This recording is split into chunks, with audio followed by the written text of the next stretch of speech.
So we've got a Vario F XXL Klima, and we're going to talk about the wiring that comes with the seat for seat heat, and also the wiring for Klima, which is seat heat plus active ventilation. First, we'll go over the seat heat specific parts of the wiring, which will be the same for a seat with just seat heat. And then we'll talk about the sub-harness that's added on for the ventilation fans on the Klima models. So when you open up the seat, you'll see the wiring is a wire harness that's prefabricated and tied to the bottom of the seat, just like we see right here.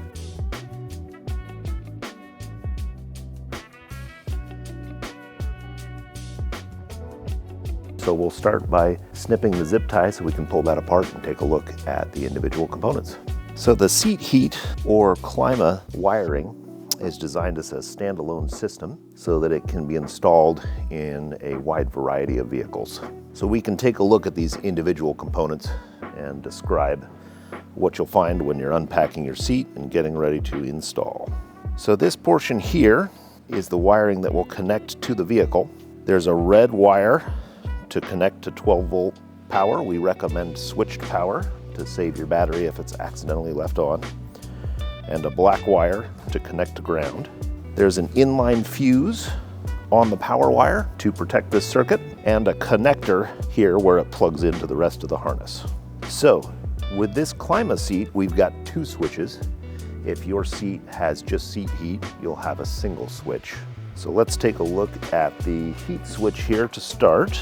Got a round switch with 3 positions, off, low, and high. There's a connector here that leads to the rest of the wiring harness. And this switch can be mounted in a variety of locations of your choice, whatever works best for your vehicle. If you've got the Klima seat, you'll have a second switch for the ventilation fan, another round switch with 3 positions, low, off, and high, with an optional extension on either of these for extra length if needed.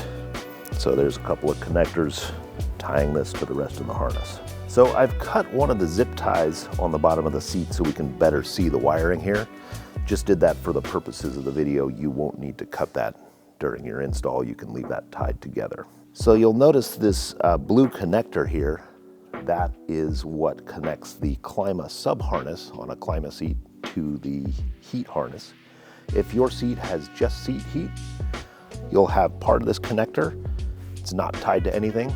That's perfectly fine. You can leave it there. That's the way it's supposed to be. You don't need to connect it to anything with just seat heat. So the other thing I'd like to point out is this relay. You don't need to do anything with it. I just like to explain its function. It changes the way the power is routed through the harness to switch between low heat and high heat. It doesn't serve a protection function like some other relays in automotive systems. It's just used for switching between low and high. Another thing that's very important to note is that the wiring needs to be someplace where it's secure, but it's not going to get strained or pulled taut or damaged. Keep in mind that the seat can move, so as you're doing your wiring, you'll want to make sure you've got enough slack for the seat to move through its range of adjustment, slide forward and back. Check this carefully before finalizing everything.